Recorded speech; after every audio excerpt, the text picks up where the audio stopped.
मैं doctor Raghav Nerula, SRIGMC pulmonary medicine, इस video के माध्यम से अपना पक्ष रखना चाहता हूं कल के घटनाक्रम के बारे में। देखिए, आप सब ने सोशल मीडिया पे वायरल व 10 सेकंड की वीडियो को देखा है। आपको उसके पहले के घटनाक्रम व उसके बाद के घटनाक्रम के बारे में बहुत कम पता है। कल 12 बजे के आसपास हमारे वार्ड में अर्जुन सिंह नामक मरीज दाखिल हुआ। ये हमारा रूटीन चेकअप होता है कि जो कोई नया पेशेंट आता है तो हम उसके पुराने रिकॉर्ड, पुराने एक्सरे, पुराने CT स्कैन देखते हैं और उसका इलाज आगे के लिए तय करते हैं। यही सब मैं देखने के लिए उस मरीज के बेड पे पहुंचा। मैं अर्जुन सिंह से बात कर ही रहा था, उसका CT स्कैन देख ही रहा था। एकदम ही मैंने उसकी तरफ देखा, वह उस समय फोन पे बात कर रहा था। मैंने एकदम ही उसकी तरफ देखा तो और मेरे को लगा कि ये बंदा तो देखा है, ये बंदा तो पहचाना हुआ है। ऐसा लगा कि एक बंदा देखा हुआ है, पहले शायद दाखिल हुआ होगा हमारे सामने। मैंने यही बात उससे कही कि भाई तू तो देखा बंदा है, तू पहले दाखिल था क्या?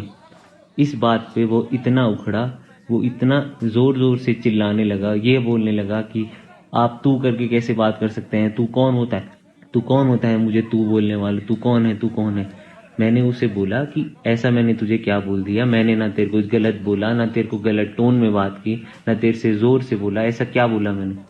यह बात उसने धीरे धीरे करके गहमा गहमी में इतनी जोर जोर से वार्ड में चिल्लाना शुरू कर दिया। उसके साथ वाले ने कुछ ना कुछ और बोलना शुरू कर दिया। यह बात कुछ भी नहीं थी। इस बात को इतना तूल दिया। आगे कुछ ना कुछ वह बोलता रहा, तू मुझे नहीं जानता, मैं कौन हूँ, तू पता है तू किससे बात कर रहा है। ऐसा क्या बोल दिया मैंने? आराम से बात ही तो हो रही थी। यही तो बोला कि तू बंदा देखा है क्या, दाखिल था क्या पहले? यह बात बढ़ते बढ़ते इतनी बढ़ गई कि वो गाली गलौज पे उतर आया। इतना अपशब्द बोलने लगा और मेरे घर वालों तक को बीच में ले आया। आगे से बोलता है कि तू अपने बाप से भी ऐसे ही बात करता है। मेरी माँ को गलत बोलने लगा। देखिए, हम डॉक्टर भी इंसान हैं। देख, हम भी मरीज देखते हैं। कोई ऐसा नहीं है कि वो पहला मरीज था जो मैंने देखा है अपनी लाइफ में। मैं पिछले 8 साल से यहीं पर डॉक्टर की तरह काम कर रहा हूँ। मैंने कम से कम 5 से 6 हजार मरीज देखे हैं, पर ऐसा किसी ने नहीं बोला। ऐसा आज तक कोई नहीं बोलता। और ऐसा कौन सा डॉक्टर होता है जो सीधा आके पेशेंट को कुछ ना कुछ गलत बोलने लगे? कोई मैंने गलत तरीके से बात की होती, कोई गाली दी होती, कोई गलत टोन में बोला होता, कोई एटीट्यूड दिखाया होता तो मैं भी मानता कि हाँ मेरी गलती है। पर ऐसा नहीं हुआ। मैंने ऐसा नहीं किया, मैंने ऐसा नहीं बोला। मैं उसको आराम से उस बात को समझा ही रहा था, उसको मनाना ही चाहता था कि शांत हो जा, कि भाई ऐसा मैंने क्या कर दिया, इतना गलत मैंने तुझे क्या बोल दिया। इतनी बात बढ़ते बढ़ते जब वह मेरे घर वालों को बीच में ले आया, उसके बाद मैंने कहा कि भाई देख, ऐसा है कि पर्सनल मत हो, नॉर्मल बात कर ले। हम एक दूसरे से बात करके बात सुलझा सकते हैं, इतनी कोई बड़ी बात तो हुई नहीं। इस गहमा गहमी में उसने मुझे धक्का दिया। उसके बाद उसने बेड से लगे IV स्टैंड को उठाकर मुझे मारने की कोशिश की। इसके अलावा लात घूंसे चलाए। अब आप मुझसे क्या चाहते हैं? कि सिर्फ डॉक्टर ही संयम दिखाए? क्या पेशेंट की कभी कोई गलती कर ही नहीं सकता? आगे से हमें यह बोला जा रहा है कि पेशेंट अगर मेंटली अनफिट हो तो आप उस पे हाथ नहीं उठा सकते, आप उसे गलत नहीं बोल सकते। अच्छा, अगर मेरा खून निकलता, मेरे को चोटें लगती, वो सब सही था। मतलब मरीज हमें कुछ भी बोल सकता है, हमारे साथ कुछ भी कर सकता है, वह सही है, वह हमेशा सही रहेगा।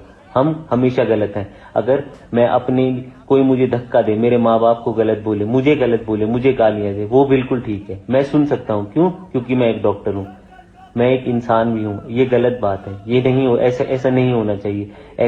ऐसे कोई हमने 6,000 मरीज नहीं देखे हैं क्या? 6 से 7,000 मरीज नहीं देखे हैं आज तक? तो ऐसा हुआ नहीं। ऐसा तो किसी ने मुझे आज तक बोला नहीं कि आगे से मेरे को गलत बोलने लगा, मुझे मारने लगा। ऐसा तो मैंने कभी नहीं देखा, ना अपने साथ देखा, ना अपने अस्पताल में किसी और वार्ड में देखा। तो ऐसा कैसे हो सकता है? आप सब ने सिर्फ अधूरी कहानी देखी है। और इसके उपरांत उसने 200 से 250 लोग बुलाए और हमारे वार्ड में इतना हंगामा किया, इतना तोड़ ताड़ की, इतना चीखा चाकी हुई, इतना डर का माहौल बनाया गया। वह किसी चीज के लिए नहीं है। यहाँ तक कि मेरा हाथ टूट गया है, मेरा फ्रैक्चर हो गया है हाथ। इसके अलावा मेरी पीठ में इतनी दर्द है जो उसने धक्का दिया। अभी मेरे को फर्स्ट एड मेडिकल फिटनेस मिलने के लिए ही कम से कम 7 से 8 घंटे उस एक बंद कमरे में इंतजार करना पड़ा। क्या ये सब ठीक है? क्या आपके हिसाब से ये सब ठीक है? क्या क्या अस्पताल का ये माहौल होना चाहिए डॉक्टर के लिए? क्या हम इसलिए इतनी मेहनत करके डॉक्टर बनते हैं कि हम इतनी पढ़ाई करें, इतना सब कुछ करें, इतनी मेहनत करें, रात भर मरीज देखें और हमें मरीज इस तरीके से ट्रीट करें?